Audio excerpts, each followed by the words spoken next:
Brian, sad news about Michael Robinson. You were a teammate of his in your last season at the Albion in 80, 81, 81. What are your memories of him?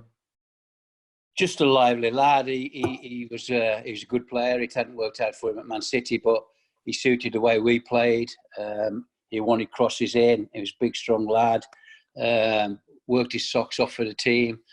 Off the pitch, again, good character. Always mixed in with the boys, and we had a great team spirit there. And Michael played a big part in that. And a lot of the photos and things from that era you see, he always seemed to have a smile on his face.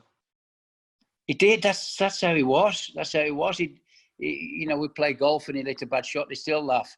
He was just one of those likable boys. And what he's done after he retired playing. I watched some of the stuff yesterday with Graham Souness, and I've never seen Graham so emotional. Stories about Sevi and what he did going on TV, Setanta, and being a top guy in Spain and doing things for Era on TV and everything. Unbelievable, his achievements. Going back to the 80-81 season, Albion won the last 4 games to stay up in the First Division, and Michael scored 3 goals, 2 against Leicester, 1 against Sunderland. There was a win against Palace as well, and then a win on the last day against Leeds. What do you remember about that run-in? We'd lost to Middlesbrough 1-0 and we were shocking, and 4 games to go and nobody gave us a chance.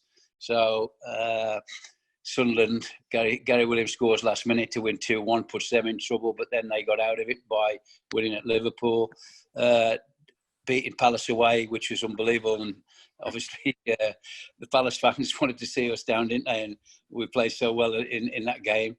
As you say, Robbo scored in the game, and then we had to beat Leeds on the last Saturday to stay up, which we did. And that was my last 4 games, Loro's last 4 games, John Gregory, Sully, split up a good team and a good unit.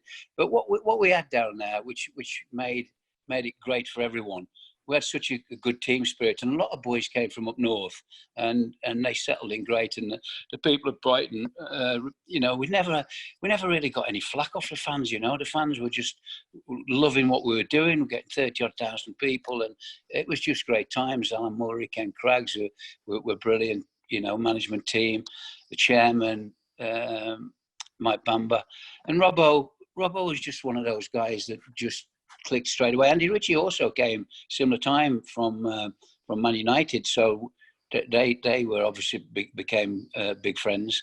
As you say, that was my last season with Michael. And did you come across him in the rest of your playing career, playing against him? Yeah, I'd play against him for Luton. I went to Luton in 81, and he was at Brighton for 3 years, so I would have played against him for Luton. Yeah, it's definitely. And you mentioned his career after he retired from playing a glittering career at Liverpool, and then he went to Spain. And it was only until reading the tributes yesterday that I found out just how big a profile he had in the media over there for many, many years.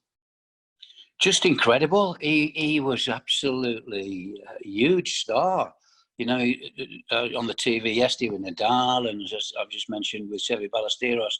It doesn't get much better than that, does it? I mean, Sevi was one of the best golfers that's ever been. Nadal's one of the best tennis players ever been. Saw comments about Torres, about Michael.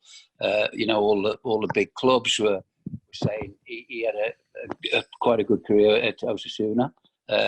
Sammy Lee went over there and joined him playing for them. But his profile off the pitch in Spain was incredible, absolutely incredible. And what are your abiding memories of Michael as a teammate and a player in those Albion days? As I've said, and I've seen some of the tributes from fans, he was just.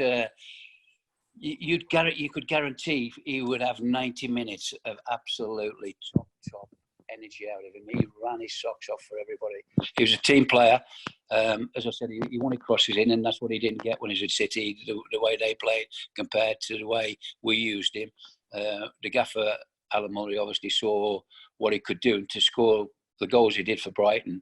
And as you say in there, 2 against Leicester and 1 against Sunderland, those 4 games will be in my memory for forever. And he was such a top guy.